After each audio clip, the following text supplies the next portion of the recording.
Merhabalar, Kulinaria Mutfağım kanalıma hoş geldiniz. Bu videomda sizlere çok farklı bir irmikli muhallebi tarifi paylaşacağım. Çikolata kaplı irmikli muhallebi tarifimizin adı. Yapımı oldukça kolay, sunumu da çok hoş oluyor bu şekilde.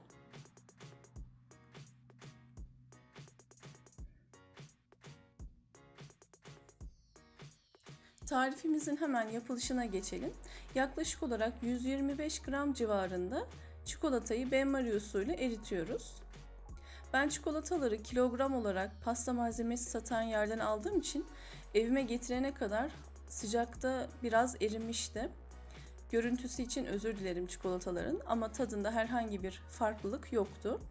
Evet, çikolatalarımı bu şekilde benmari usulü erittim. Ve bu şekilde bir kalıp kullanıyorum. Silikon kalıp. Siz istediğiniz şekilde kalıplar kullanabilirsiniz. Yaklaşık olarak 2 kaşık kadar kalıpların içerisine eritmiş olduğum çikolatalardan koydum.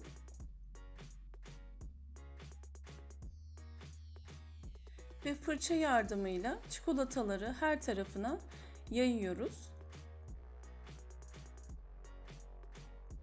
Her tarafına iyice çikolatanın bulaşması gerekiyor.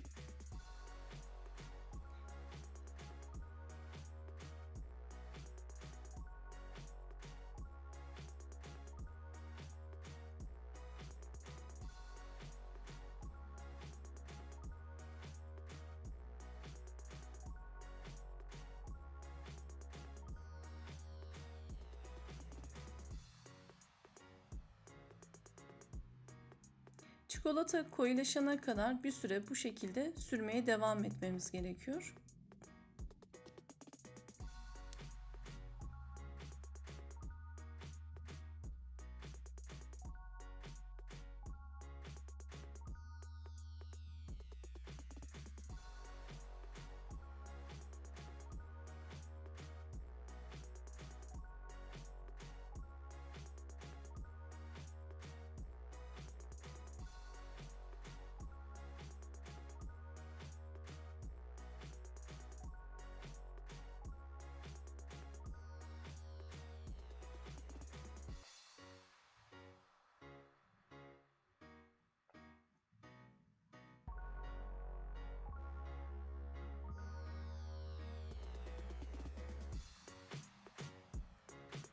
Her tarafına eşit bir şekilde yayılması için kalıbımızı biraz böyle çevirmemiz gerekiyor.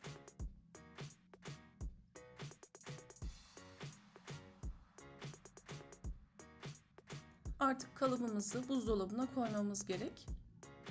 Çikolatalar donana kadar buzdolabında bekletiyoruz. Şimdi biz irmikli muhallebimizi hazırlayalım. Bunun için 3 bardak süt kullandım. 8 yemek kaşığı şeker kullanıyoruz ve 8 yemek kaşığı da irmik kullanıyoruz. Bardak ölçüm yine 200 mililitrelik bardak ölçüsüdür. Ve bir pakete yakın da vanilya ekliyorum. İyice karıştırıyoruz. İyice karıştığından emin olduktan sonra artık tenceremizi ocağımıza alıp muhallebimiz pişene kadar ara ara karıştırıyoruz.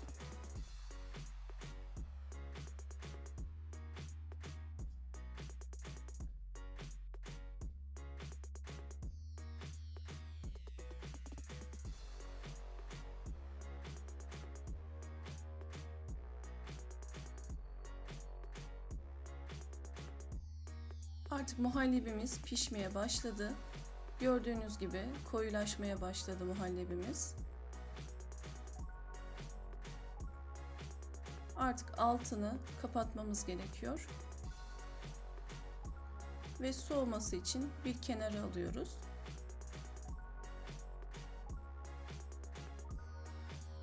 Soğuyana kadar ara ara karıştırırsanız iyi olur.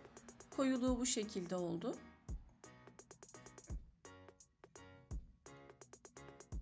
Evet, muhallebimiz soğudu. Soğuduktan sonra içerisine 75 gram krem şanti ekledim.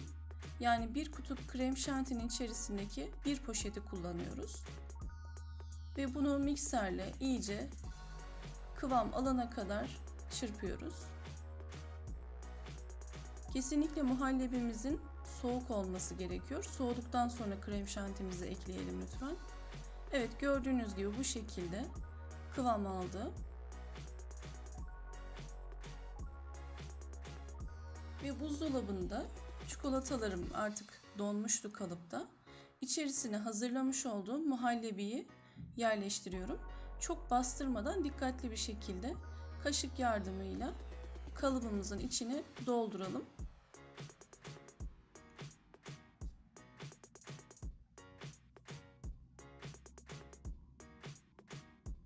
İstediğiniz türde kalıplar kullanabilirsiniz.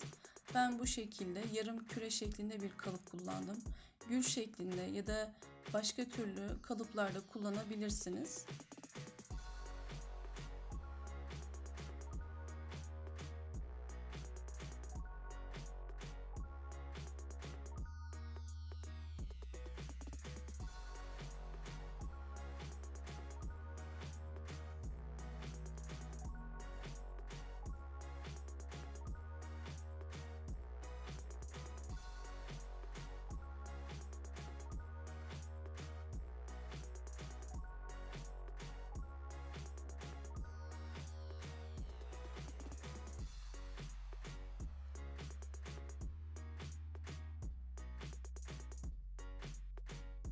Tamamen içinde boşluk kalmasını istemiyorum. Bir spatula yardımıyla üzerlerini düzelttim.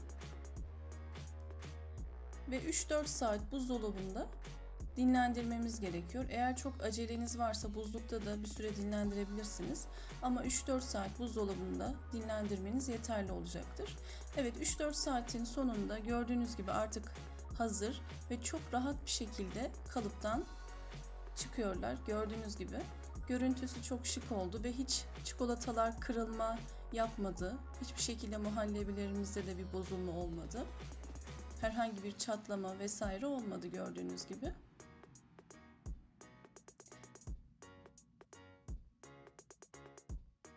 Aslında çok bildiğimiz bir muhallebi tarifi olabilir ama ben süslemesiyle, görüntüsüyle biraz farklılık katmak istedim. Eminim görüntüsüyle de misafir sofralarınızı süsleyecektir.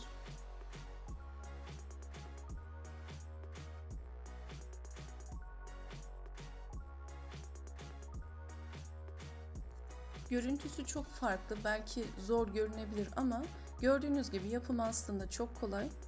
Farklı bir aparat yardımıyla belki çok bilinen bir muhallebiyi çok farklı bir sunumla hazırlamış olduk.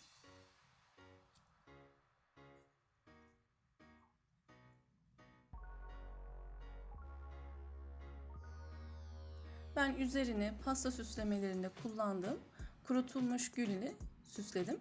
İstediğiniz malzemeyle üzerini süsleyebilirsiniz. Gördüğünüz gibi süslediğim zaman da görüntüsü çok şık oldu. Emin olun tadı da çok güzeldi.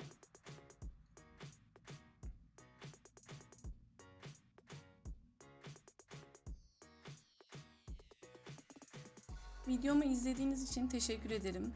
Kanalımı arkadaşlarınıza tavsiye etmeyi lütfen unutmayın. Yapacak olanlara şimdiden kolay gelsin. Bir sonraki videoda görüşmek üzere. Allah'a emanet olun.